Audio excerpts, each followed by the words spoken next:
नमस्कार। आज हम एक बहुत ही गहरी और सोचने पर मजबूर कर देने वाली कविता की बात करेंगे। नाम है आदमी का अनुपात और इसे लिखा है गिरिजा कुमार माथुर ने। ये कविता ब्रह्मांड की इस विशालता में इंसान के होने का मतलब क्या है, उसकी असली जगह क्या है, इस पर एक बड़ा सवाल खड़ा करती है। तो चलिए इस सफर में साथ चलते हैं। तो कविता का जो मूल सवाल है वो यही है, इस अनंत विराट ब्रह्मांड में एक अकेले इंसान का असली अनुपात, उसका असली कद आखिर है क्या? ये एक ऐसा सवाल है जो हमें अंदर तक हिला देता है। कविता हमें एक सफर पे ले चलती है। जानते हैं कहाँ? सबसे छोटी जगह से शुरू होकर बाहर की ओर, ब्रह्मांड की उस कल्पना से परे विशालता की तरफ। तो कवि शुरुआत करते हैं एक बहुत ही सामान्य सी जगह से, एक कमरा और उसमें बैठे दो लोग। जाहिर सी बात है, वो दोनों ही उस कमरे के मुकाबले छोटे हैं। बस यहीं से हमारा सफर शुरू होता है, एकदम छोटे पैमाने से। और अब देखिए ये पैमाना कैसे कैसे तेजी से बदलता है। वो कमरा एक घर के अंदर है, वो घर एक मोहल्ले में, मोहल्ला एक शहर का हिस्सा है, शहर एक प्रदेश में आता है, प्रदेश एक देश में, और वो पूरा का पूरा देश हमारी पृथ्वी पर टिका है।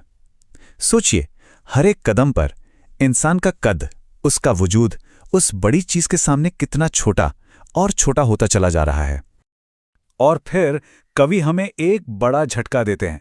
वो कहते हैं कि हमारी पूरी की पूरी पृथ्वी, जिस पर इतने देश, इतने लोग हैं, वो भी अनगिनत तारों और नक्षत्रों के बीच बस एक छोटी सी चीज है, एक बिंदु जैसी। ये एक ऐसा सच है जो हमारा पूरा नजरिया ही बदल देता है। और ये विशालता ये यहीं खत्म नहीं होती, ये तो बस शुरुआत है। हमारा ब्रह्मांड अनगिनत तारों और आकाश गंगाओं से भरा हुआ है। बल्कि वैज्ञानिक तो ये भी कहते हैं कि शायद ऐसे लाखों ब्रह्मांड मौजूद हों। और अगर ऐसा है तो सोचिए, हर ब्रह्मांड में अनगिनत पृथ्वियां, अनगिनत दुनियाएं और न जाने कितनी तरह की रचनाएं हो सकती हैं। मतलब ये हमारी कल्पना से भी बहुत बहुत आगे की बात है। ब्रह्मांड की इस हैरान कर देने वाली विशालता को देखने के बाद कवि हमें अचानक से जमीन पर ले आते हैं, और अब वो हमें सीधे इंसान के अंदर की दुनिया, उसके विरोधाभास को दिखाते हैं। तो कविता का जो नाम है ना, अनुपात, उसका सीधा सा मतलब है आकार, या कह लीजिए कद।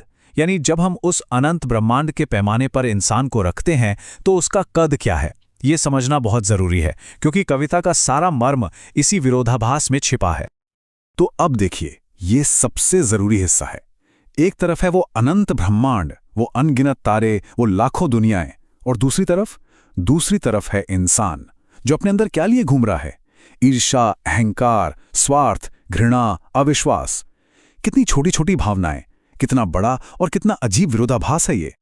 कवि की ये लाइन ये बहुत कुछ कह जाती है।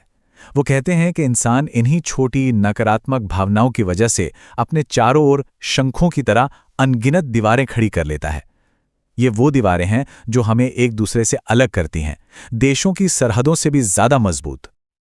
और सबसे बड़ी विडंबना तो ये है कि इतने छोटे होते हुए भी, इस ब्रह्मांड के सामने एक कण बराबर भी न होते हुए, इंसान खुद को दूसरे का स्वामी समझता है। वो दूसरों पर राज करना चाहता है, ये भूलकर कि इस विराट सृष्टि में उसका अपना वजूद कितना कितना मामूली है। इस सब के बाद कवि हमें कविता का असली संदेश समझाते हैं, उसका निचोड़। वो सीधे सीधे इंसान की छोटी सोच पर चोट करते हैं। कवि कहते हैं, अरे देशों के बंटवारे की तो बात ही छोड़ दीजिए। एक ही कमरे में साथ रहने वाले दो लोग अपने अहंकार और अपने स्वार्थ की वजह से दो अलग अलग दुनिया बनाकर जी रहे होते हैं। इससे पता चलता है कि असली दीवारें बाहर नहीं बल्कि हमारे अंदर हैं। तो फिर इस कविता से हम क्या सीख सकते हैं? संदेश बिल्कुल साफ है। जब हम ब्रह्मांड के सामने इतने छोटे हैं तो ये लड़ाई झगड़ा, ये नफरत, ये अहंकार किस लिए? हमें ये सब छोड़कर विनम्रता और प्रेम को अपनाना चाहिए और एकजुट होकर रहना चाहिए। अपना असली अनुपात समझना हमें छोटा नहीं बनाता, बल्कि हमें ज्यादा विनम्र और समझदार बनाता है। और इस कमाल के संदेश के पीछे जो शख्सियत हैं, वो हैं कवि गिरिजा कुमार माथुर। उनका जन्म 1919 में मध्य प्रदेश में हुआ था। उन्होंने ऑल इंडिया रेडियो में बड़े पदों पर काम किया और कविता के साथ साथ नाटक, गीत और निबंध भी लिखे। और हाँ, वो मशहूर गीत हम होंगे कामयाब, वो भी उन्हीं की कलम से निकला है, जो आज भी हम सबको हिम्मत देता है। तो ये सब समझने के बाद आखिर में बस एक ही सवाल मन में रह जाता है, एक ऐसा सवाल जो ये कविता हम सब के लिए छोड़ जाती है कि अगर ये ब्रह्मांड वाकई इतना विशाल है और हम इसमें एक कण जितने भी नहीं हैं, तो फिर हम अपने ही बीच में ये दीवारें क्यों खड़ी करते हैं? इस सवाल पर सोचना तो बनता है।